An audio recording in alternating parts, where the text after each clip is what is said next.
नमस्कार, मैं हूं मनोज मानस और वक्त हो चला है जनता से जुड़े अहम प्रोग्राम, हमारे खास प्रोग्राम जनहित में आप सभी का स्वागत है। और आज हम जनहित में बात कर रहे हैं सुनो सरकार, पीड़ितों की पुकार।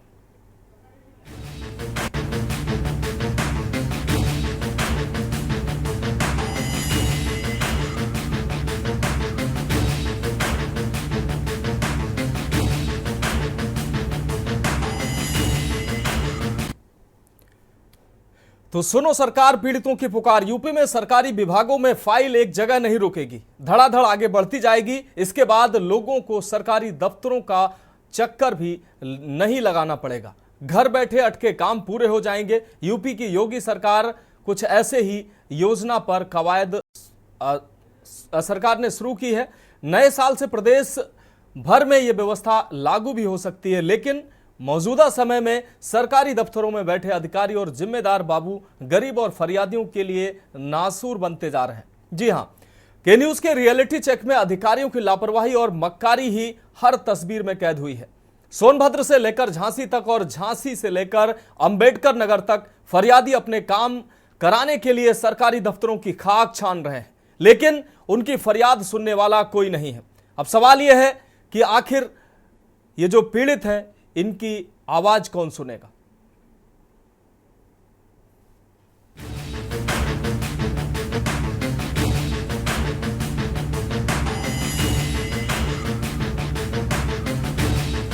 यूपी में योगी सरकार प्रदेश के हर तबके तक अपनी योजनाओं को पहुंचाने के लिए जी जान से जुटी है, लेकिन सूबे के जिलों में बैठे जिम्मेदार अधिकारी सीएम की मंशा और सरकार की योजनाओं पर पलीता लगा रहे हैं। के न्यूज के रियलिटी चेक में जो तस्वीरें सामने आई वो सच में सोचने पर मजबूर कर रही हैं कि प्रदेश में अधिकारियों की मक्कारी इस कदर हावी है कि आम आदमी के दिल से बस आह निकल रही है। यूपी के सोनभद्र जिले में सदर ब्लॉक क्षेत्र स्थित ऊंच डी न्याय पंचायत के आधा दर्जन गाँव में चौंकाने वाला मामला सामने आया। प्रधान और सेक्रेटरी की बड़ी लापरवाही या फिर कहें साजिश के चलते दर्जन भर से अधिक बुजुर्ग पेंशन धारकों को कागजों में मृत घोषित कर उनकी पेंशन बंद कर दी गयी। पेंशन धारकों का आरोप है कि प्रधानी की चुनाव में उन्हें वोट नहीं दिया, इसलिए हमें कागजों पर मृत घोषित कर दिया गया। उस डी के देवरी खुर्द सहित आधा दर्जन ग्राम पंचायत में करीब 1 दर्जन से अधिक पेंशन धारक वृद्धा जिंदा होते हुए भी कागजों पर मृत घोषित हैं। पेंशन धारकों को इस बात की जानकारी तब हुई जब कई महीनों से उनके खातों में पेंशन की राशि नहीं पहुंची। प्रधानी चुनाव में वोट न देने के कारण प्रधान ने उन्हें साजिशन मृत दिखा दिया। प्रधान और सेक्रेटरी ने मिलकर इस मामले में बड़ी गड़बड़ी की और जिम्मेदार अधिकारी पूरे मामले को डकार गए। तो ये पेंशन आपका नहीं मिल रहा है, क्या है मामला? मामला यही है, प्रधान और सेक्रेटरी दोनों मिलकर हम लोगों को मृत घोषित कर दिए हैं। क्यों किया ऐसा प्रधान? आप कुछ कारण नहीं पता? यही किया है कि अब कहते हैं कि तुम देवरी के लोग वोट नहीं दिए हैं, इसीलिए देवरी के लोगों को छाट दिया है मृतक में। देवरी कला। ब्लॉक कौन सा आपका? रावटगंज। ये क्या मामला है आपका? पेंशन का बात आई है कि आपको मृत घोषित कर दिया गया है और पेंशन नहीं मिल रहा, क्या है मामला? हमन के मृत घोषित करेगा बात। अच्छा, कब से पेंशन नहीं मिल रहा? साल भर से। इससे पहले मिल रहा था? आगे मिलत रहा। तो इसे लेकर आपने कहीं शिकायत नहीं किया? शिकायत प्रधान हो गई, प्रधान कहेंगे बनवाएंगे। आज 5-6 महीना का दिन हो गया, बनवले नहीं। अच्छा, ये भृगु जी पेंशन का मामला है क्या? कब से पेंशन नहीं मिल रहा? साल भर से। क्यों नहीं मिल रहा? यही मृत्यु घोषित हो गया और का। अच्छा, तो इसके लिए आप लोग प्रयास नहीं किए? कैली जाए।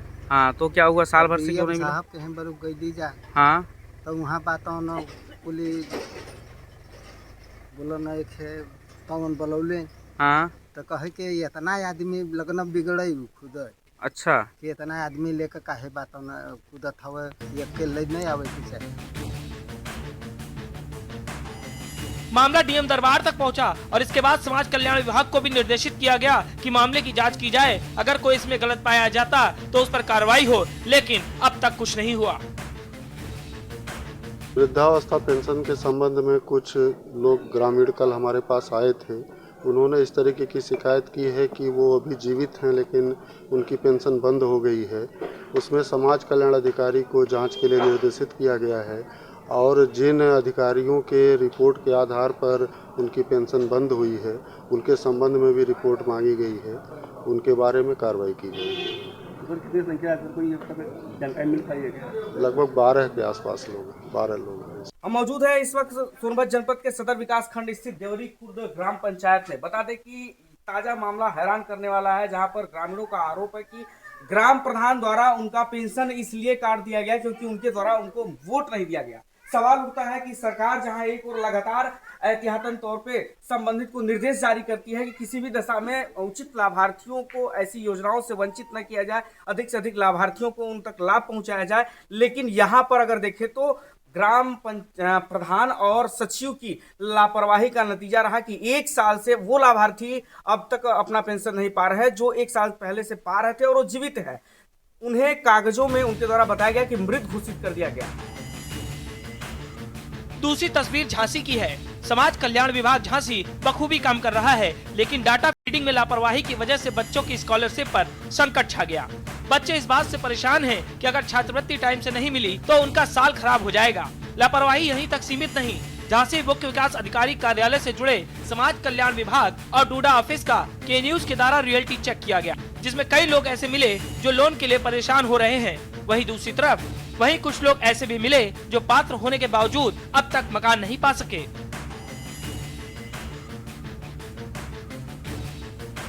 आपको मकान मिला या नहीं? जी नहीं मिला। कहाँ रह रहे हैं आप लोग? अभी हम लोग राज इधर रह रहे हैं, क्या बोलते हैं, भट्टा गाँव। अच्छा, ऐलान किया आपने? जी हमने मतलब आए थे ऑफिस में, कोई सुनवाई नहीं हुई है। ठीक है, फिर मैं चली गई थी अपने घर पे। क्या कह रहे थे वो बोले कि हो जाएगा, फिर हुआ ही नहीं। हमारा फार्म रखे बहुत, और कितने डीएम बदल गए हैं। कब से कर रहे हैं आपसे? हम बहुत सदियों हो गई साहब, मेरी पूरी उम्र निकल गई है। आपके पास मकान मिला? कुछ नहीं है साहब, ऐसी कहीं इधर रहते कहीं उधर रहते, स्थायी मकान कुछ नहीं है साहब। आपने अब फार्म भरा था? हाँ फार्म भरा हमने साहब, कोई मिला ही नहीं है कुछ। काशीराम का ही भरा था, उधर भी कहने मिलेगा मिलेगा, मिले ही साहब। अभी इधर आए थे अपनी भाई साहब के पास। समाज कल्याण विभाग के माध्यम से छात्र छात्राओं की छात्रवृत्ति आती है, लेकिन उनको कुछ परेशानी हो रही है। भैया नाम क्या है आपका? सुमित वाशने। सुमित, कब से यहाँ पे आ रहा है, दिक्कत क्या आ रही है आपको?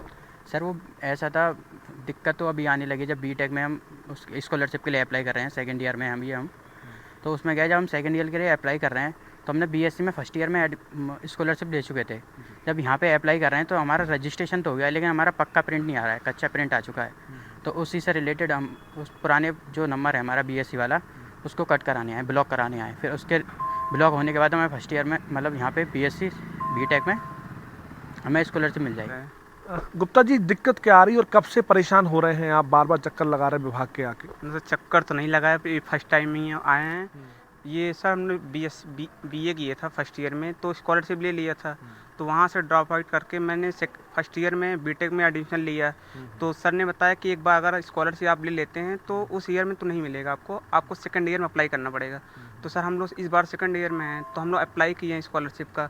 अब वो इसमें बता रहे कि फाइनल प्रिंट में कि यू हैव ऑलरेडी रजिस्टर्ड, मतलब इसका ये है कि यहाँ समाज कल्याण विभाग से पहले वो हटेगा, तब आपको सेकंड ईयर की स्कॉलरशिप आपको मिल जाएगी। इस साल 22,081 एससी छात्राओं ने अब तक फॉर्म जमा किए हैं।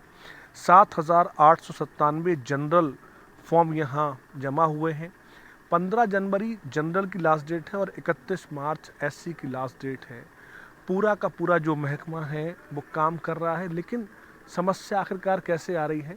समाज कल्याण विभाग झांसी के माध्यम से छात्र छात्राओं को, इसके अलावा किसी पीड़िता को, कई सारे ऐसे मद हैं जिसके माध्यम से राहत मिलती है, लेकिन कहीं ना कहीं एक समस्या ये भी है कि ऑनलाइन सारी व्यवस्था हो चुकी है, फिर भी ऑनलाइन की वक्त से फीडिंग ना हो पाने की वजह से आम जनता को सफर करना पड़ रहा है।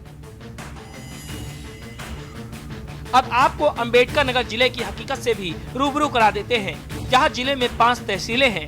आए दिन 5 तहसीलों में हजारों की संख्या में फरियादी पहुंचते हैं, लेकिन उन फरियादियों की समस्याओं को सुनने के लिए जिम्मेदार अधिकारी तैयार नहीं। बीते शुक्रवार को के न्यूज की टीम ग्राउंड जीरो पर पहुंची और सबसे पहले अकबरपुर तहसील जाकर कंधरपुर के फरियादियों को देखा, जो बीते 2 माह से पैमाइश के लिए दौड़ रहा है, लेकिन अधिकारी सुनवाई नहीं कर रहे। कोटवा मोहम्मदपुर के किसान सम्मान निधि के पैसे पाने के लिए सत्यापन कार्य के लिए एक और फरियादी भटक रहा है। शुक्रवार के दिन सभी तहसील परिसर में लेखपाल बैठने के निर्देश हैं, लेकिन ज्यादातर लेखपाल नदारद मिले। फरियादियों का कहना है कि करीब 4 बार आ चुके हैं, लेकिन समस्या का निस्तारण नहीं हुआ। कभी कानूनगो नहीं आते तो कभी लेखपाल। कौन सा काम है आपका? कोई का पैसे नहीं आ रहा है, इसीलिए दौड़ रहे हैं। तो लेखपाल से आप मिलेंगे? नहीं, अभी नहीं मिल पाए। कहाँ है लेखपाल? कोई पता नहीं है कहाँ पे है। लेखपाल क्या कहते हैं? नहीं, अभी मिले ही नहीं ना। कितनी बार से आप दौड़ रहे हैं? 3 बार आए हैं। 3 बार से दौड़ रहे हैं, अभी आपका काम नहीं हुआ? मिले ही नहीं 3 बार। फोन से उनसे वार्ता की? नहीं, फोन से नहीं बात। फैसला हुआ है तो क्या लेखपाल वगैरह जो है पैमाइश करने के लिए गए हैं कि नहीं गए? कितने महीनों से दौड़ रहे हैं आप? 20 साल।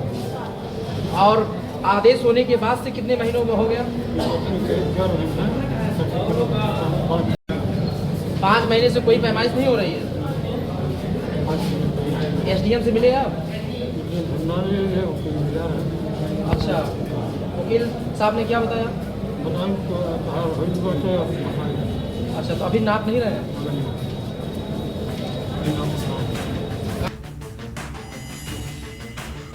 अधिकारियों की लापरवाही और जिम्मेदारों की बेपरवाही से फरियादी परेशान हैं। आम आदमी की सरकारी काम करने की जिम्मेदारी जिनके कंधों पर है, वो सरकार की मंशा और जनता की उम्मीदों को अपनी मक्कारी भरे मंसूबों से रौंद रहे हैं। सवाल है, आखिर क्यों? के न्यूज के लिए सोनभद्र से अरविंद दुबे, झांसी से कुलदीप अवस्थी के साथ अम्बेडकर नगर से अमन सिंह की रिपोर्ट।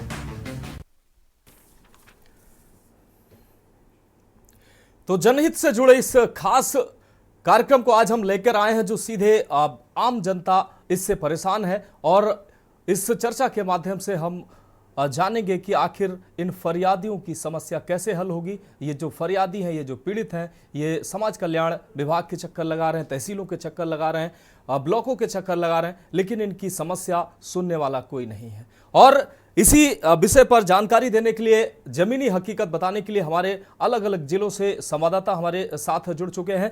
हमारे साथ अमन सिंह अम्बेडकर नगर से संवाददाता जुड़ चुके हैं, कुलदीप अवस्थी झांसी से कुछ ही देर में हमारे साथ जुड़ेंगे, साथ ही अरविंद दुबे संवाददाता सोनभद्र हमारे साथ जुड़ चुके हैं, और इसके अलावा इस विषय पर चर्चा के लिए हमारे साथ खास मेहमान भी जुड़ेंगे। फिलहाल अमन आपके पास आएंगे। जमीनी हकीकत जो अम्बेडकर नगर की है, लोग जो है फरियादी तहसील, समाज कल्याण विभाग के कार्यालय और ब्लॉक में चक्कर लगाते लगाते फरियादी थक चुके हैं, लेकिन उनकी जो समस्याएं होती हैं, कोई पेंशन के लिए परेशान है, उसका नाम काट दिया जा रहा है, कोई अपनी जमीन के पैमाइश के लिए तहसीलों के चक्कर काट रहा है, कोई खतौनी में नाम गड़बड़ हो गया है, उसके लिए लेखपाल और कानूनगो के पीछे घूम रहा है। लेकिन ये जो कर्मचारी हैं, ये जो अधिकारी हैं, जिनकी खाल मोटी हो चुकी है, ये इन फरियादियों की, इन पीड़ितों की आवाज सुनने को राजी नहीं है। अमन, बताना चाहेंगे कि योगी सरकार की फरियादियों को बिना जी अमन, लेकिन अधिकारी व कर्मचारी अपनी जो है मनमर्जी चलाते हैं। अभी के न्यूज की टीम जब अकबरपुर तहसील के ग्राउंड जीरो पर उतरी तो वहां की हकीकत देखी। वहां 2 फरियादी ऐसे मिले जिनका तो 1-2 माह से पैमाइश के लिए आदेश हो गया था, लेकिन अभी उसको जो है लेखपाल द्वारा दौड़ाया जा रहा था, पैमाइश नहीं की जा रही थी। दूसरा फरियादी ऐसा मिला कि जो सम्मान निधि के पैसे के लिए तहसील में लेखपाल के मात्र रिपोर्ट लगाने के लिए 3 बार दौड़ चुका, लेकिन उसकी सुनवाई नहीं की जा रही है। इसका एकमात्र यह कारण है कि अधिकारी, जिम्मेदार अधिकारी अपने समय से कार्यालयों में उपस्थित नहीं होते हैं। अभी आप देखा जाता है कि 10 बजे सरकार का सख्त निर्देश है कि सभी अधिकारी 10 बजे अपने कार्यालय में उपस्थित होकर आने वाले फरियादियों की समस्या का सुने और गुणवत्तापूर्वक उनकी फरियादियों की समस्या का निस्तारण करें। लेकिन यही अधिकारी 11 बजे बैठते हैं, 12 बजे बैठते हैं। इनके लिए योगी का फरमान कोई माने नहीं रखता है, इसलिए इन फरियादियों को दर दर की ठोकरें खाना पड़ता है। और ज्यादातर देखा जाता है कि लेखपाल की अगर बात करें, लेखपाल हमें या ना तो क्षेत्र में मिलते हैं, ना तो तहसील परिसर में आते हैं। आज सबसे बड़ी बात यह है कि उनको अगर फोन द्वारा बात किया जाए तो उनका फोन नहीं उठता और ना तो लगता है, इसलिए फरियादियों की समस्या जस की तस बनी हुई है। जी मनोज। निश्चित रूप से अमन, अगर बात की जाए, जनता दरबार अधिकारी लगाते हैं, जनता दरबार में फरियादी इस उम्मीद, इस आस के साथ पहुंचता है कि शायद कार्यालयों के चक्कर काट कर थक चुके हैं। अब शायद हमारी फरियाद जनता दरबार में अधिकारी सुने और हमारी समस्या का हल हो। लेकिन जब जनता दरबार लगता है कई बार तो वहां अधिकारी नहीं पहुंचते हैं, और अधिकारी पहुंचते भी हैं तो कुछ एक मामलों का वहां मौके पर निस्तारण होता है। बाकी फिर उन्हीं अधिकारियों, जिन अधिकारियों के चक्कर काटते काटते वो पीड़ित थक चुका है, उन्हीं अधिकारियों के ऊपर फिर से मढ़ दिया जाता है। उन पेपरों को उनके ऊपर फिर से डाल दिया जाता है कि इसको सॉल्व करके दीजिए, इस समस्या का निस्तारण करिए, गुणवत्तापूर्वक करिए, समय से करिए। लेकिन ढाक के 3 पात फिर से वही समस्या बनी रहती है। अधिकारी आदेश देकर निकल जाते हैं और फरियादी फिर वही मूक दर्शक बनकर रह जाता है। उसकी समस्या जस की तस बनी रहती है, समस्या हल ही नहीं होती है। जी बिल्कुल मनोज, बताना चाहेंगे कि सबसे बड़ी समस्या यह है कि जिम्मेदार जो उच्च अधिकारी होते हैं वह किसी शिकायत को इतनी गंभीरता से नहीं लेते हैं कि उस शिकायत का निस्तारण किया जाए। अगर गंभीरता से उच्च अधिकारी तत्काल जो है गंभीरता से उस शिकायत को ले लें और तत्काल निस्तारण के आदेश दें और उस पे जो है गंभीरता से लें, तो शायद फरियादियों को चक्कर ना काटना पड़े। होता यह है कि अधिकारी के पास जब फरियादी जाता है तो अधिकारी अपने निचले स्तर अधिकारी को जो है मार्क कर देता है, फिर निचले अधिकारी उससे निचले स्तर के अधिकारी को मार्क कर देता है। फिर जहां फरियादी जहां से उठा है, जिस जमीन से उठा है फरियादी, जिस लेखपाल से उठा है परेशान है, वही फिर आके अटक जाता है। फिर उसी लेखपाल को रिपोर्ट लगाना होता है, फरियादी फिर वही परेशान होके दर दर भटकने लगता है। जी मनोज। निश्चित रूप से अमन, इस तमाम जानकारी के लिए आपका बहुत शुक्रिया। तो अंबेडकर नगर की तस्वीरें जो हमारे संवाददाता अमन सिंह ने दिखाई कि जमीनी हकीकत क्या। अरविंद दुबे हमारे साथ संवाददाता सोनभद्र से जुड़ चुके हैं। अरविंद, सोनभद्र की किस तरीके की सूरत हाल है? सोनभद्र में कई ऐसी तस्वीरें सामने आई, कई बुजुर्ग, दर्जनों बुजुर्ग जो पीड़ित हैं वो चक्कर काट रहे हैं अधिकारियों के, उनको कागजों में मृत घोषित कर दिया गया। समाज कल्याण विभाग के अब वो चक्कर काट रहे हैं कि वो जिंदा है, उनकी पेंशन उनको नहीं मिल पा रही है, बुढ़ापे का सहारा जो कुछ पैसे उनको पेंशन के रूप में मिलते हैं वो नहीं मिल पा रहे हैं क्योंकि उनका नाम काट दिया गया है। अब किस वजह से नाम काटा गया है और दोबारा उनका नाम उन कागजों में दर्ज क्यों नहीं किया जा रहा है, क्या समस्या आ रही है वहां पर? अरविंद, क्या आप हमें सुन पा रहे हैं? अरविंद,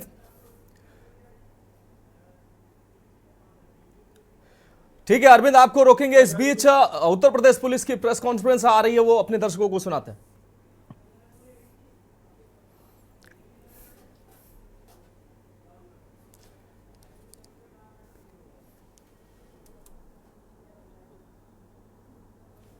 जेल में मिला था क्योंकि इन सभी लड़कों का आपराधिक इतिहास है, उनके साथ ये जेल में कहीं मिला था तो उसके द्वारा ये बताया गया था कि इस तरह का जो बैंक है, और क्योंकि इस बैंक में देखिए कुछ कमियां अभी तक की इन्वेस्टिगेशन के द्वारा पाई गई। जब हम किसी भी बैंक में लॉकर खोलते हैं तो बेसिकली हम एक ट्रस्ट एग्रीमेंट हम लोग बैंक के साथ करते हैं। केवल कागज़ तो एक अलग चीज़ है, लेकिन एक ट्रस्ट भी होता है कि जीवन भर की पूंजी जो है लोग जो है महिलाएं अपने जेवर भी रखती हैं और मूल्यवान चीज़ें जो होती हैं वो लॉकर्स में रखी जाती हैं। लेकिन इस केस में देखा गया कि जो एक तो ना वहाँ कोई चौकीदार था, रात में भी चौकीदार नहीं है, दिन में भी चौकीदार नहीं है, और जो बिल्डिंग है वो भी नॉर्म्स से थोड़ा सा, उसमें लॉकर वाली जो बैंक्स होते हैं उनके नॉर्म्स थोड़े डिफरेंट होते हैं। एक सामान्य बैंक का काम होता है कि भाई आदमी आता है पैसा निकालता है तो वहाँ अलग नॉर्म्स होते हैं, लेकिन जो लॉकर्स वाले जो बैंक होते हैं उनके नॉर्म्स अलग होते हैं। नॉर्म्स में भी इसमें कमियाँ पाई गई थी, वो अलग से हम लोग जो है उनके मैनेजमेंट वगैरह को लिखाएंगे और उनसे इस चीज़ का सवाल जवाब भी कहेगा, क्योंकि जो लॉकर्स होते हैं वो इतनी आसानी से उनको तोड़ना वो संभव नहीं हो पाता। तो कहाँ उनके मानकों में कमी रही कि लगभग 2-3 घंटे में ही लगभग 42 लॉकर्स को उन लोगों के द्वारा जो है मतलब सामान्य इक्विपमेंट से काट लिया गया। सामान्यतः इतनी मजबूत लॉकर चेस्ट होती हैं कि वो उसको बिगर गैस कटर के और इस तरह के काटना असंभव वाला काम होता है। लेकिन किस परिस्थितियों में ये हल्के चेस्ट करेंसी लगे हुए थे जिसमें लोगों का इतना मूल्यवान सामान जो है इसमें रखा हुआ था। जो लॉकर्स के जो ओनर्स हैं उनसे उनकी लिस्ट हम लोगों ने जो है वो बैंक मैनेजमेंट से ली है, जिनके भी लॉकर्स हैं, क्योंकि बैंक और जो क्लाइंट होता है उसके बीच में एग्रीमेंट ये होता है कि भाई हम आपका सामान रख रहे हैं लेकिन अंदर क्या है वो बैंक उसकी गारंटी नहीं लेता है। बैंक अक्सर ये कहता है। तो JCP Amit Varma press conference कर रहे थे लखनऊ में इंडियन ओवरसीज बैंक में जो लूट की घटना सामने आई उस पर प्रेस कॉन्फ्रेंस कर रहे थे। अब वापस अपने खास प्रोग्राम में लौटते हैं। अरविंद दुबे हमारे साथ हमारे संवाददाता सोनभद्र से जुड़ चुके हैं। अरविंद, सोनभद्र की अगर बात करें तो सोनभद्र में जमीनी हकीकत क्या है? अरविंद, क्या आप हमें सुन पा रहे हैं?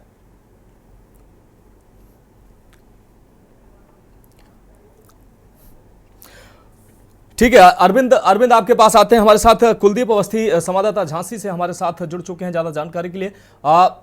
कुलदीप, आपके पास आएंगे। झांसी की अगर बात करें तो झांसी की सूरत हाल क्या है, जमीनी हकीकत? फरियादी समाज कल्याण विभाग के ऑफिस के चक्कर काट रहा है, तहसीलों के चक्कर काट रहा है, ब्लॉकों के चक्कर काट रहा है, किसी के नाम में गड़बड़ी है, किसी के डाटा फीडिंग में गड़बड़ी कर दी जाती है, कोई अपने जमीन की पैमाइश के लिए तहसीलों के चक्कर काट रहा है। ये फरियादी लगातार अधिकारियों के चक्कर काट रहे हैं, कार्यालयों के चक्कर काट रहे हैं, लेकिन इनकी समस्याएं हल नहीं हो रही हैं। जनता दरबार भी लगाया जाता है, वहां भी उनकी नीचे के अधिकारियों को आदेश दे दिया जाता है कि इनकी जो है समस्या उसको गुणवत्तापूर्वक कम समय में सुना जाए, लेकिन आदेश वो आदेश तक ही रह जाता है। जो परेशान लोग हैं उनको उनकी परेशानी का हल निकलकर सामने नहीं आ रहा है। अधिकारी अपने काम में इतनी हीला हवाली करने लगे हैं कि लोग जो है वो पीड़ित हैं, वो लगातार परेशान हैं।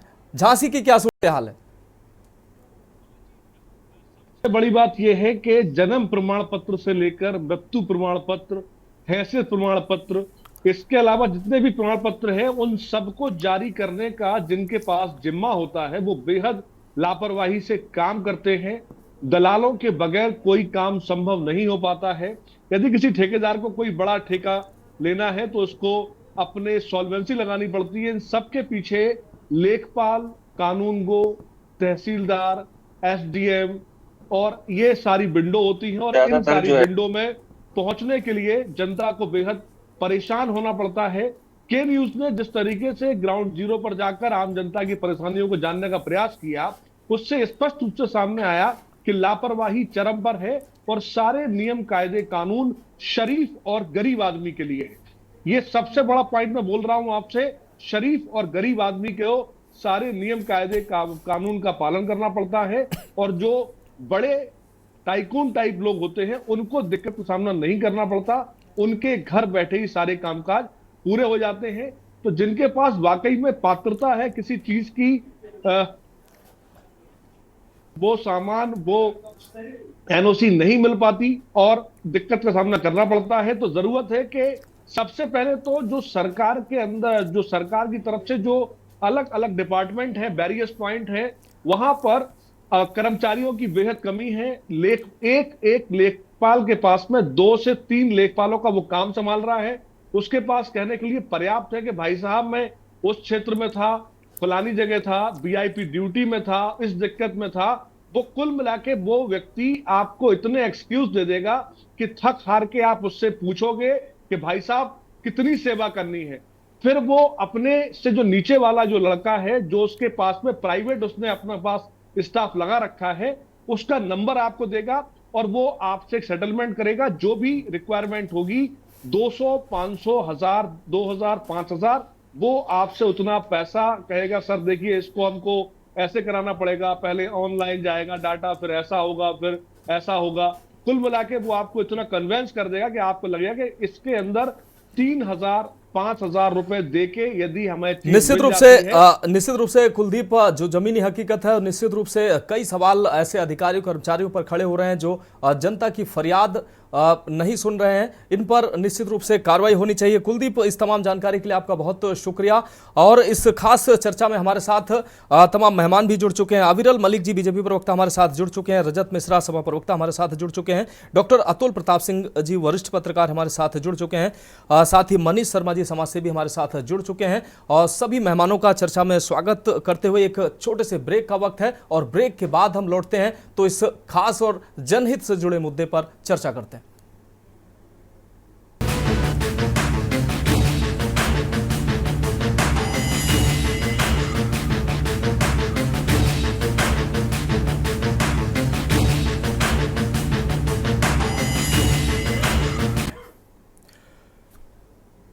तो ब्रेक के बाद हमारी खास पेशकश में एक बार फिर से आपका स्वागत है। हम बात कर रहे हैं सुनो सरकार, पीड़ितों की पुकार। और हमारे साथ इस विषय पर चर्चा के लिए हमारे साथ मेहमान जुड़े हुए हैं और सीधा अविरल मलिक जी आपके पास आते हैं। अविरल मलिक जी, वैसे तो सरकार हर तबके को योजनाओं का लाभ पहुंचाना चाहती है, लेकिन इन योजनाओं का लाभ लोगों तक सही तरीके से पहुंच नहीं पा रहा है, क्योंकि जो नीचे तबके जो कर्मचारी अधिकारी बैठे हुए हैं वो लोगों की समस्याएं हल नहीं करना चाहते हैं। किसी को तहसील, समाज कल्याण विभाग, ब्लॉकों में ऐसे लोग बैठे हैं जो फरियादी, जो पीड़ित हैं, जो योजनाओं के पात्र हैं, उनको टरकाते नजर आते हैं। किसी को तहसीलों में, किसी को आय प्रमाण पत्र, किसी को जमीन पैमाइश के लिए फरियादी चक्कर लगा रहे हैं तहसीलों में, उनको टरकाया जाता है। जनता दरबार किस लिए लगाए जाते हैं अविरल मलिक जी? वहां पर सिर्फ खाना पूर्ति होती है, फरियादियों की आवाज नहीं सुनी जाती है। सोनभद्र में 12 बुजुर्ग ऐसे हैं, 12 से 13 बुजुर्ग ऐसे हैं जिनका नाम लिस्ट में काट दिया गया है, वो कागजों में मृत घोषित कर दिए गए हैं। वो अपने आप को कार्यालयों के चक्कर काट रहे हैं और अपने आप को बता रहे हैं कि मैं जिंदा हूं साहब, मेरी वृद्धावस्था की जो पेंशन मिलती है वो पेंशन काट दी गई है, मेरे बुढ़ापे का सहारा है। अब ऐसे कर्मचारियों को कैसे आप बख्शेंगे अविरल मलिक जी?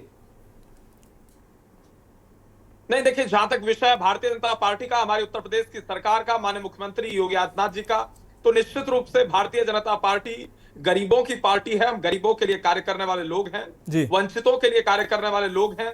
और जिस प्रकार से विषय है उत्तर प्रदेश में, एक आध जगह कहां कोई समस्या घटित होती है तो निश्चित रूप से जैसे ही हमारी सरकार के वो विषय संज्ञान में आता है तो निश्चित रूप से कठोरतम कार्रवाई हमारी सरकार के द्वारा की जाती है।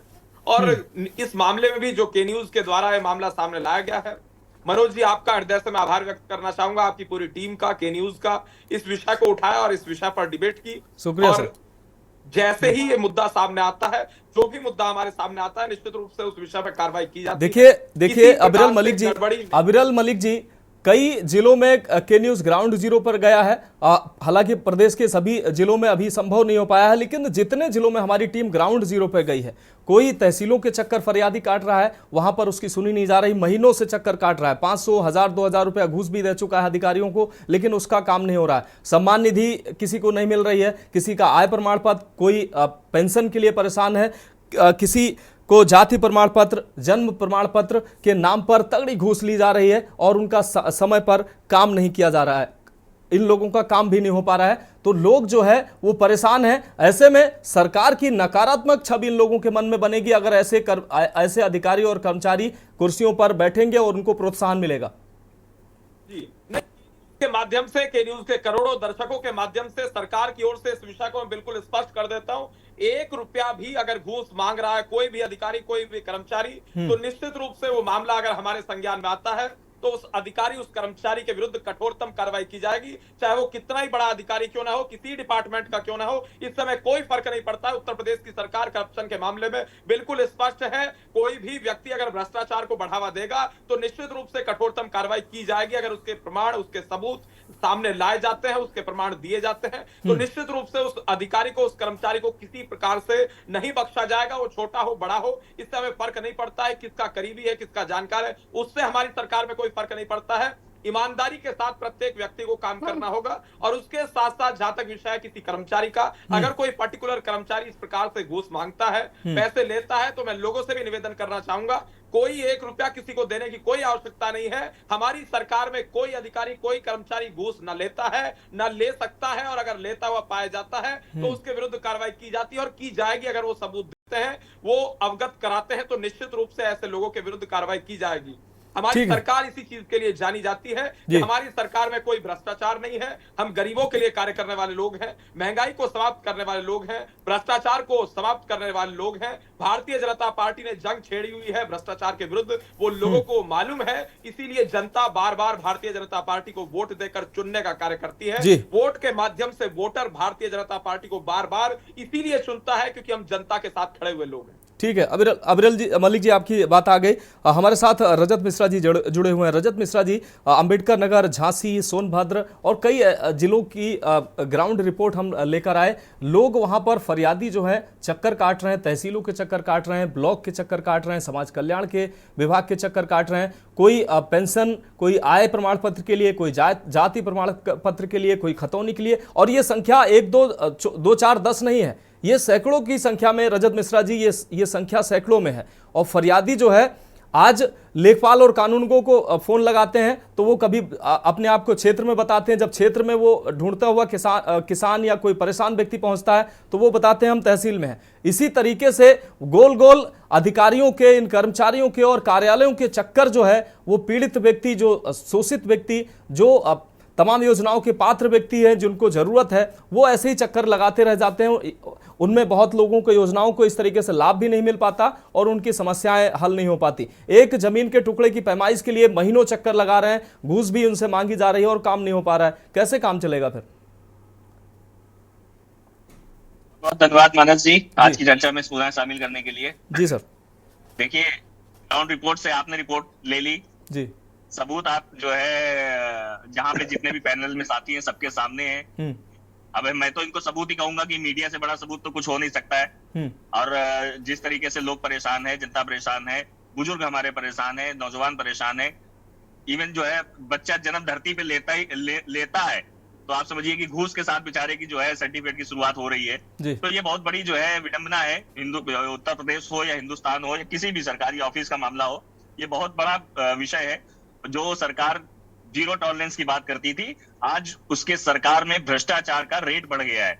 भ्रष्टाचार कम नहीं हुआ है, उसका रेट बढ़ गया है। और ये एक सोची समझी जानबूझ करके जो है ये जितना ज्यादा कहेंगे कि हम जीरो टॉलरेंस है, हम भ्रष्टाचार के खिलाफ जीरो टॉलरेंस करते हैं, तो ये इशारा है सरकार का कि भाई साहब जो काम 100 का होता था अब 1000 में करवाना पड़ेगा आपको।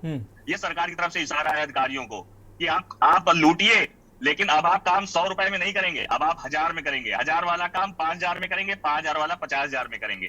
ये एक इनका सिस्टम है जो सरकार ने, भारतीय जनता पार्टी ने बना दिया है। ये पूंजीपतियों की सरकार है, ये अधिकारियों की, और जो भी अधिकारी है जिस तरीके से घूस लेकर के उनकी पोस्टिंग सिफारिश और उनकी जो है तो उनके ट्रांसफर किए जाते हैं, मनचाहे पैसे लेकर के उनको जो है अलग अलग विभागों में उनको पोस्ट किया जाता है। ऐसे एक नहीं दसियों सबूत है कि घूस के बिना यहाँ पे किसी भी काम नहीं हो रहा है, छोटे से लेकर के बड़े स्तर तक हर चीज का रेट फिक्स है।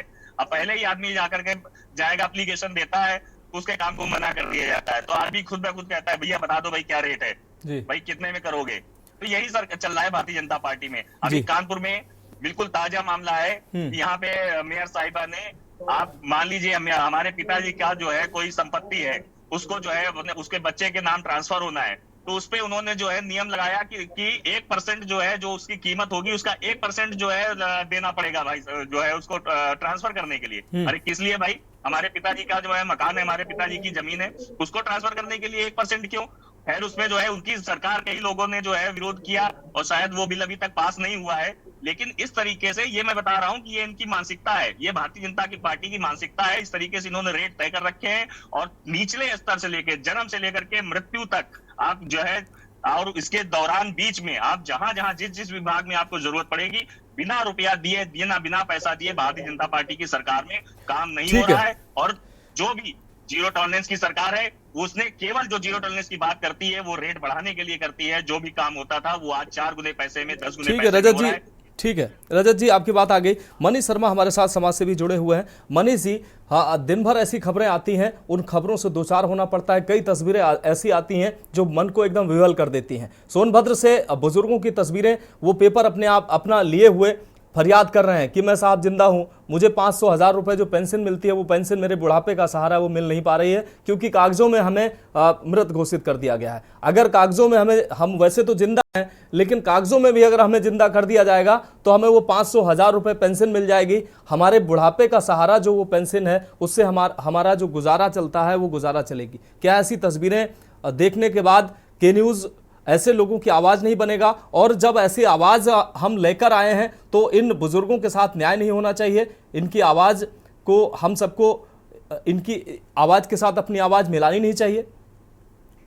मानस जी, सबसे पहले तो के न्यूज को और आपको आभार इस बात का कि गरीबों की, मजलूमों की आवाज बने हैं आप। मगर वो आज के समय में एक कहावत कही जा सकती है कि बर्बाद गुलिस्तां करने को बस एक ही उल्लू काफी था, हर साख पे उल्लू बैठा है, अंजामे गुलिस्तां क्या होगा। देखिए होता क्या है, लोग फरियाद करते करते परेशान होकर के चक्कर लगाते लगाते जब थक जाते हैं और अधिकारियों के सामने अगर तेज आवाज में बोल भी देते हैं ना, तो अधिकारी उन गरीबों को जेल भिजवाने का भी काम करने लगे हैं। डर और भय किसी में बचा नहीं है। कहीं कहीं भी आप किसी भी शहर की किसी भी जिले की बात कर लीजिए, जिसका नाम मृतक में लिख गया, वो कहते हैं ना कि आप अगर सिस्टम का हिस्सा नहीं है और आप सिस्टम से नहीं चलेंगे तो आज के समय में आप काम नहीं करा सकते। भ्रष्टाचार वाकई में हर दर्जे तक बढ़ गया है। सरकारें बदलती हैं, अधिकारी वही, कर्मचारी वही, और उनमें डर और भय नहीं रहता। हर एक सरकार के पास आप एक प्रवक्ता नाम का लाउड स्पीकर होता है जो आकर के सरकार का गुणगान करता है, यशोगान करता है, और वो सुनता नहीं है, वो रटा रटाया हुआ आता है, बोलता है और वो आकर के बोल करके चले जाते हैं। आदरणीय मनीष जी, ये है कि जमीन पर गरीब आदमी परेशान है और बहुत परेशान है, हद से ज्यादा परेशान। आदरणीय मनीष जी, आप समाज सेवी हैं, आप अपनी भूमिका कैसे अदा करेंगे, कैसे कर रहे हैं? लगातार आवाज उठाते हैं और हम लोग लगातार मिलकर के आते हैं अधिकारियों से। अब हालात तो ये हो गए कि अधिकारी जब कुर्सी पर बैठे तो किसी की शिकायत हम पहुंचा सकते हैं वहां तक।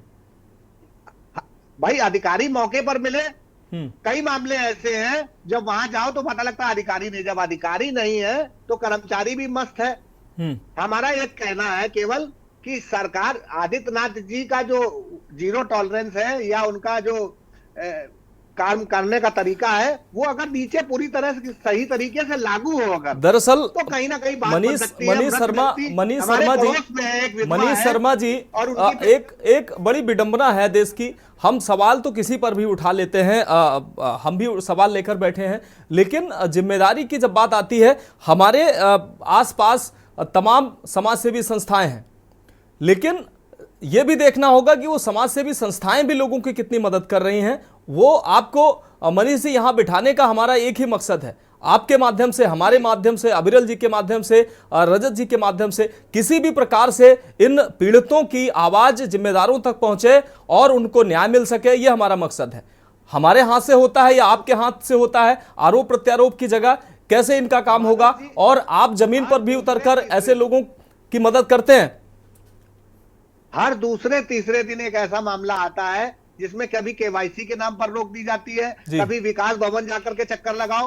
अगर मृतक लिख गया है तो आफत है, 6 महीने साल भर उसकी पेंशन आनी नहीं है और वो परेशान रहता है, वो जिंदा अपने आप को दिखाने के लिए। सबसे बड़ी बात ये आती है कि उस व्यक्ति को जिसे मृतक दिखाया उसको दंडित नहीं मिलता। दंड अगर उसको मिलने लगे तो ये महत्वपूर्ण कार्रवाइयों पर रोक लगे। और हर एक लेखपाल के पास 4-4 जुगाड़ है, ये आपको बताना चाहूंगा। लेखपाल मौके पर सत्यापन करने नहीं जाते हैं, उनके जुगाड़ जाते हैं और जो भ्रष्टाचार का पूरा चैनल चलाते हैं जी, मौके पर अगर उनका वीडियो भी बना ले तो लेखपाल मुकर जाते हैं कि नहीं हमारा आदमी नहीं, पता नहीं कहां से डाटा लेकर के आ गया। सत्यापन करने जो लोग जाते हैं, अगर मौके पर लेखपाल पहुंचे तो निश्चित रूप से रोक लगेगी। और कहीं ना कहीं निश्चित रूप से ये बात आप ठीक कह रहे हैं। कई जगह की ऐसी तस्वीरें सामने आई हैं कि लेखपाल के द्वारा, क्योंकि लेखपाल जो होता है वो आखिरी जो व्यक्ति वही होता है जो डाटा को ऊपर तक पहुंचाता है, वो इंगित करता है कि फला व्यक्ति या फला उसका क्या रिकॉर्ड है। लेकिन लेखपाल जब मिलीभगत का शिकार हो जाते हैं तो चीजें निश्चित रूप से गड़बड़ होंगी। कई लेखपालों की ऐसी शिकायत आई है, खबरें हमारे पास आई हैं कि लेखपाल वो व्यक्ति जो है घर में कोई कमाने वाला नहीं है, 1000, 2000, 3000 रुपया मासिक उसकी आय है, और लेखपाल 1.5 लाख रुपए, 1 लाख रुपए, 1,20,000 रुपए आय दिखा रहा है, उसके बच्चों को पेंशन भी नहीं मिल पा रही। ठीक है, हमारे साथ वरिष्ठ पत्रकार अतुल प्रताप सिंह जी जुड़े हुए हैं। अतुल सर, किसी सरकार को टारगेट करना, किसी व्यवस्था को टारगेट करना हमारा मकसद नहीं है, लेकिन जब ऐसी तस्वीरें सामने आ जाती हैं तो उन तस्वीरों को देखकर मन विहुलित हो जाता है और लगता है कि इनकी आवाज बनना चाहिए।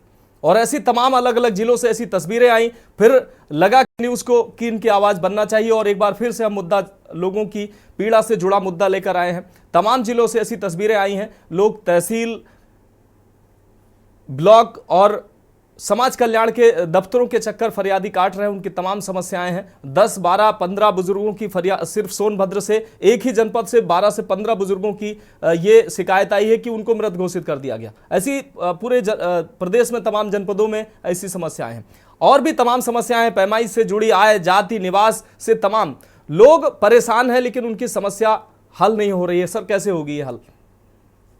नमस्कार सर, बहुत धन्यवाद आपका चर्चा में शामिल करने के लिए जी। ये न्यूज ने आज फिर वही एक का मुद्दा है ये सर, और जो समस्याएं अभी निकल कर आई हैं, जो आपका रियलिटी चेक हुआ है न्यूज के द्वारा, तो ये बात तो बहुत पुरानी भी है और ये चलती ही रहती है। प्रॉब्लम समस्या अब यहाँ पे ये है कि चाहे वो भाजपा की सरकार हो चाहे सपा की निश्चित रूप से सरकार बदलने ऐसा नहीं है कि अभी ये नई समस्या हो गई है, पहले भी ये समस्या थी, लेकिन सवाल हमारा मौजूदा सरकार से है क्योंकि जिम्मेदारी है उससे जवाब हम लेंगे। जी बिल्कुल मानस जी, और इसका सबसे बड़ा कारण मैं बताऊं कि अपने 18 साल की पत्रकारिता में जो मैंने महसूस किया है जी। ये जो नीचे लेवल पे जो भ्रष्टाचार है, जो जनता को परेशान होना पड़ता है, ऊपर से मुख्यमंत्री चाहे जितना अच्छा बैठा दीजिए, चाहे जितनी अच्छा उसका आदेश हो, लेकिन जो नीचे के अधिकारी हैं, नीचे के कर्मचारी हैं, वो उसका पालन नहीं करते हैं। उसका सबसे बड़ा कारण है कि हमारे देश का जो सिस्टम है, जो ब्यूरोक्रेट्स का सिस्टम है, आईएएस और आईपीएस का सिस्टम है, उनका हम ट्रेनिंग सिस्टम ही नहीं बदल रहे हैं। ब्रिटिश टाइम का सिस्टम लेकर के हम चल रहे हैं और जनता को हम कीड़ा मकोड़ा ही वो अधिकारी समझता है। मैं सब अधिकारियों की बात नहीं करता हूँ, कुछ अच्छे अधिकारी भी है, लेकिन एक जो अधिकांश संख्या है। और ये बात सिर्फ समाज कल्याण विभाग या तहसील की ही नहीं है, हर विभाग की है। यहाँ तक कि हम खुद इस समस्या का सामना हम लोगों ने भी किया है।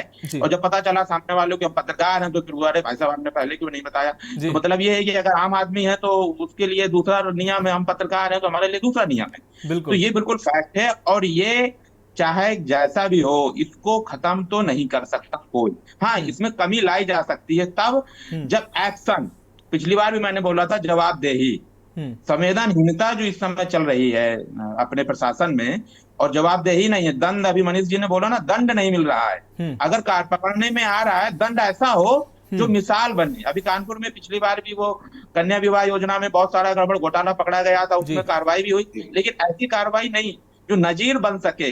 वो इंसान सरकारी विभाग से तो हटे ही, उसके पूरे परिवार को भी ये महसूस होना चाहिए समाज के अंदर कि हाँ हमारे घर के व्यक्ति ने ऐसा किया। क्योंकि भ्रष्टाचार सिर्फ कर्मचारी नहीं करता है, उस भ्रष्टाचार में उसका परिवार भी शामिल होता है, क्योंकि उसको भी पता है कि तनख्वाह कितनी है और पैसा कितना आ रहा है। तो ये समस्या ऐसे नहीं खत्म होगी, चाहे वो इसके लिए समाज सेवी हो, चाहे वो मीडिया जगत के लोग हों, हमारे आपके बीच के लोग हों, सबको एक साथ लग पड़ेगा।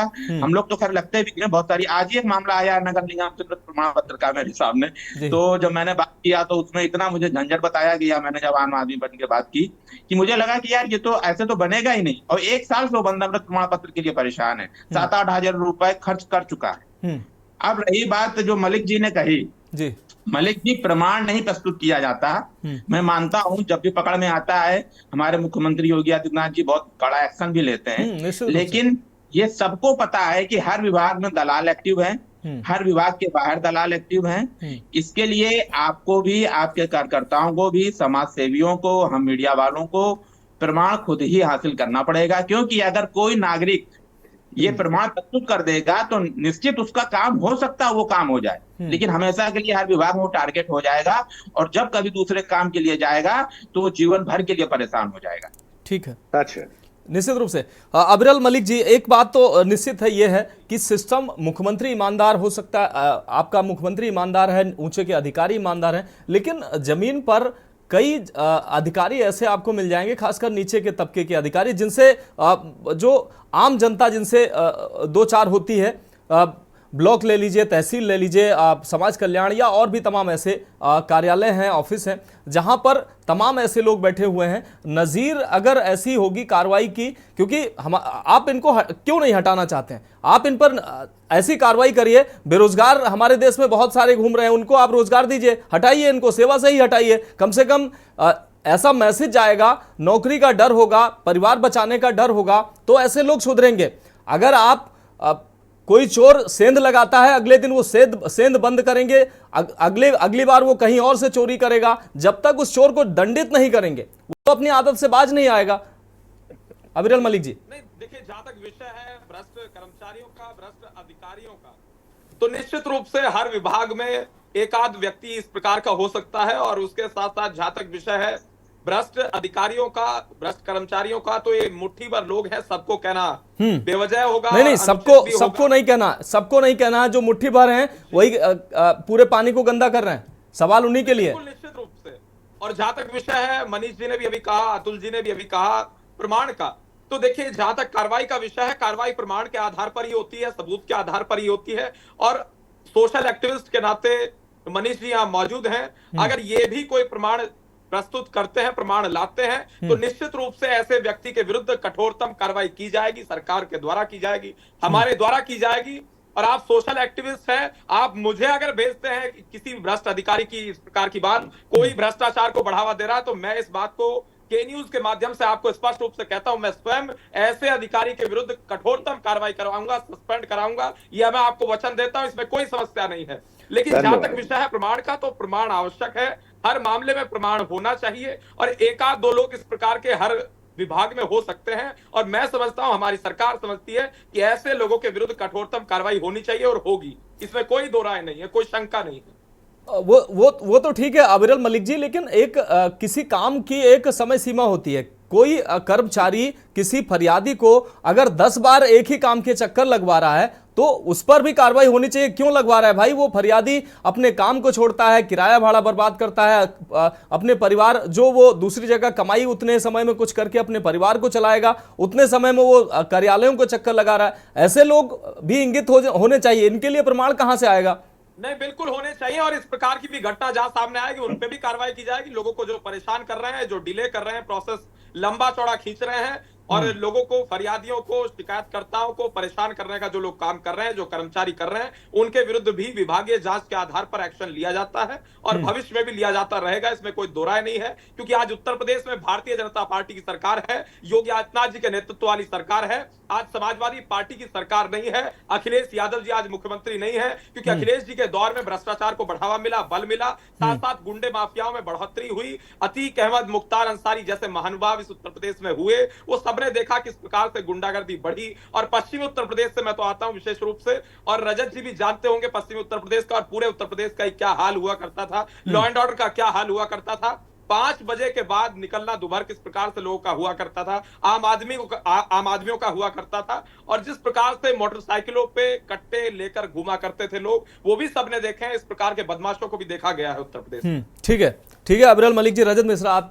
जी आपके पास आते हैं। रजत मिश्रा जी, अब आप कट्टे और मोटरसाइकिल पे मत जाइएगा, अविरल जी ने कह दिया, आप हमारी डिबेट उधर मत ले जाइएगा।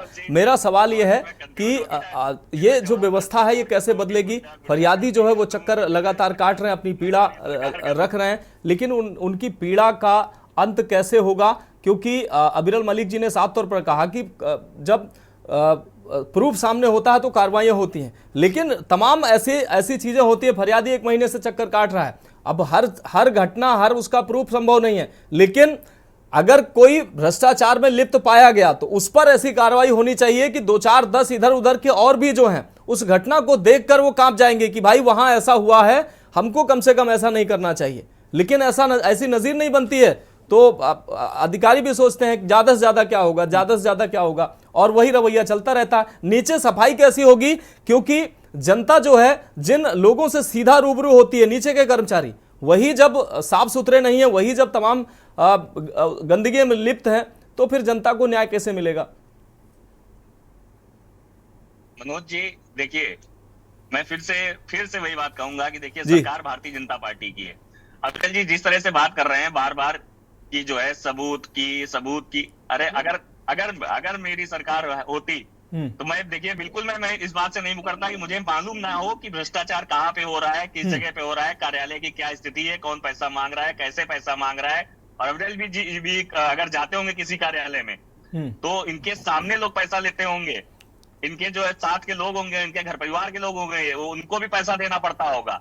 हो सकता है भाई ना देना पड़ता हो, भारतीय जनता पार्टी के लोग हैं, लेकिन अगर समाजवादी पार्टी सरकार रही तो हमारे जो है साथी संगी भाई बहन, मैं भी पढ़ा लिखा हूँ, मार्कशीट निकलवाने के लिए, नाम चढ़वाने के लिए, मतलब हर जगह बिना पैसे के कहीं पे आज तक काम हुआ नहीं है। तो ये तो देखिए ना कहिए कि आप सबूत ला के दीजिए तो कार्रवाई हो जाएगी, तो मैं उसूली चढ़वा दूंगा। आपको सब पता है, आप बहुआ नहीं बनिए, आप बिल्कुल अनजान मत बनिए। आपको पता है कि किस विभाग में कहाँ कितना भ्रष्टाचार हो रहा है, आपको भी पता है, सरकार के सूबे के आका को भी पता है, अधिकारियों को भी पता है, हर लेवल पता है। पैसा इकट्ठा होकर के नीचे से ऊपर तक जाता है। इससे कोई देखिए इसको कोई मना नहीं कर सकता है कि पैसे का बंदरबाट नहीं होता है। अधिकारी पैसा इकट्ठा करके अपनी जेब में नहीं रखता है, वो ऊपर तक पहुंचाता है पार्टी को, ठीक है। और दूसरी बात, समाजवादी पार्टी की सरकार थी क्या नहीं थी, आप कब तक आप जो है पिछले 70 साल का यहाँ पे 10 साल का 15 साल का रोना रोते रहेंगे। अरे आगे बढ़िए भाई, हर दिन आगे बढ़ रहा है। आप विकास की बात कर नहीं रहे, आप मस्जिद के अंदर मंदिर ढूंढेंगे, आप शिक्षा की बात कर नहीं रहे, आप चिकित्सा की बात कर नहीं रहे। अभी ये तो कहिए के न्यूज का मैं धन्यवाद कहूंगा कि हर रोज एक नए मुद्दे पे बात हो रही है। सरकार आपकी है ना, तो आप काम करिए, आप हमारी कमियां गिनाना बंद करिए। इतना समय आप रैन बसेरों की हालत देखिए। एक तरफ आप रैन बसेरों पे आप अभी मनोज जी ने परसों जो बहुत अच्छा मुद्दा उठाया। कल कानपुर में मेयर साहिबा ने जो है कम से कम 400-500 जो है लोगों का घर उजाड़ दिया इतनी भरी सर्दी में। अरे क्या तरीका है भाई ये? आप सर्दी है, आप महीने भर रुक सकते थे, एक दिन में थोड़े ना झुग्गियां बस गई थी। जब बस रही थी बसाने वाले भी आप, और आज आप भरी सर्दी में आपने उनके छत छीन ली। बेचारे छोटे छोटे बच्चे जो है रोड पे पड़े हुए हैं, हम लोग जा करके उनको कहीं पे शिफ्ट करा रहे हैं, कहीं पे उनके लिए टेंट लगवा रहे हैं, कनात लगवा रहे हैं। ऐसी संवेदनहीन सरकार चल रही है उत्तर प्रदेश में। केवल जबरदस्ती की बात, जबरदस्ती जो है प्रचार मंत्री ना बनिए यहाँ पे आकर के, काम की बात करिए अविरल जी। और भारतीय जनता पार्टी एक नकारी सरकार है, और उत्तर प्रदेश में हो चाहे हिंदुस्तान में हो, इस समय जिस तरीके से जो है सरकार काम कर रही है, ये किसी से छिपा नहीं है। और रही बात जनता की, तो जनता ने आपको भी चुना था, जनता ही हमको भी चुन रही है, जनता आगे भी चुनेगी। ये जवाब आपको जल्द मिल जाएगा। ठीक है रजत जी, ठीक है, आप हमारे साथ जुड़े रहिए। डॉक्टर अतुल प्रताप सिंह जी, एक बार फिर से आपके पास आते हैं। लेखपाल कानून को, ये जो इनके ऊपर बड़ा दारोमदार होता है तमाम व्यवस्थाओं का। इटावा की एक खबर सामने आई, वहां लेखपाल, एक फरियादी गया, वो लेखपाल कहता है कि हमने सुना है, हमें जानकारी मिली है, जमीन पर जाके नहीं देखा कि उस परिवार के पास आय का साधन क्या है, आय है या नहीं है। हमने सुना है, हमें जानकारी मिली है कि आपके यहाँ गाड़ियां हैं, आपके यहाँ दुकानें बनी हुई हैं, और इस आधार पर हमने ये आय प्रमाण पत्र बना दिया। उसके बच्चे जो है वो पेंशन नहीं पा रहे हैं क्योंकि आय प्रमाण पत्र 1.5 लाख का बना दिया, और घर में आय का कोई साधन ही नहीं है। तो ऐसी खबरें सामने आ रही हैं। अतुल प्रताप सर, हमारा मकसद यही है कि ऐसे जो कर्मचारी हैं ये सुधरेंगे कैसे और व्यवस्था साफ सुथरी कैसे होगी, क्योंकि जब ये व्यवस्था, इस तरीके की व्यवस्था पर सीधे सवाल उंगली सरकार पर उठती है, और साफ तौर पर लोग यही कहते हैं कि सरकार कुछ कर नहीं रही है क्योंकि ये लोग बेलगाम हैं। ये जो बात आप बता रहे बिल्कुल सही है, और ये बात अभी चर्चा में आई थी। जितने ज्यादातर लेखपाल हैं उनके पास प्राइवेट लोग हैं जो काम कर रहे हैं, और ये सब पैसे लेकर के ये सारे काम होते हैं। अगर कोटा है कि इतने प्रमाण पत्र बनने हैं, तो उनको ये देखना होता है कि हमें पैसा कितने से आ रहा है, तो उसमें जो रियल है पता चला उसको उन्होंने ज्यादा गलत कर दिया, और जो गलत है उसको रियल कर दिया। अब रही बात ये कि इस पर लगाम कैसे लगेगी। किसी भी काम की एक अवधि तय नहीं है, और अवधि तय होने के बाद अगर लेखपाल ने गड़बड़ की है तो उसके बाद उसके ऊपर एक्शन लेने के लिए कोई नियम नहीं तय हुआ है कि अगर वो नागरिक चाहे कि हम जिलाधिकारी से सीधे मिलकर के कंप्लेन कर दें तो ये उसके लिए मुश्किल है। यहाँ तक कि मैं इसमें ये कहूंगा, हर सरकार में ये होता है कि सरकारी नंबर जो अधिकारियों को दिया जाता है वो अधिकारी सरकारी नंबर ही नहीं उठाते हैं। आखिर जनता अपनी शिकायत करे तो कहाँ करे, बिल्कुल सन होगा तो कैसे होगा। हर आदमी मुख्यमंत्री के पास नहीं जा सकता है, हर आदमी डीएम से नहीं मिल पा रहा है। उसके लिए एक व्यवस्था जब तक नहीं बनाई जाएगी, एक उसमें समय तय नहीं किया जाएगा कि अगर इतने समय में ये काम नहीं होता है तो ऑटोमेटिक उसकी कंप्लेन ऊपर पहुंच जानी चाहिए। आईजीआरएस का ये हाल है कि मुख्यमंत्री हर आईजीआरएस की समीक्षा में फटकार लगाते हैं, लेकिन अधिकारियों को भय नहीं है।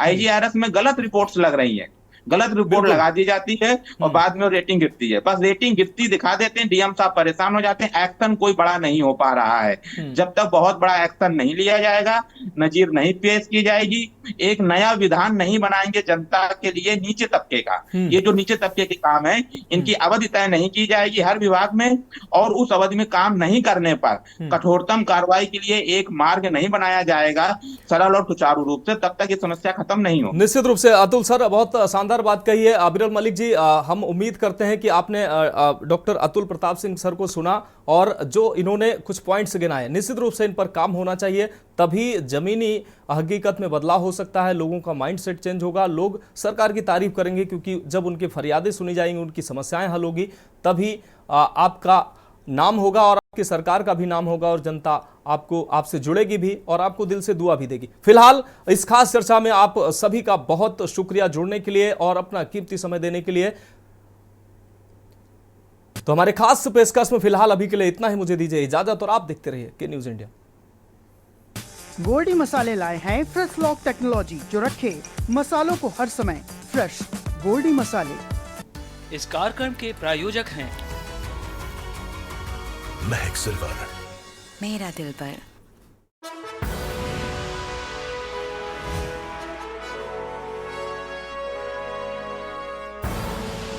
आप देख रहे हैं के न्यूज, खबरों का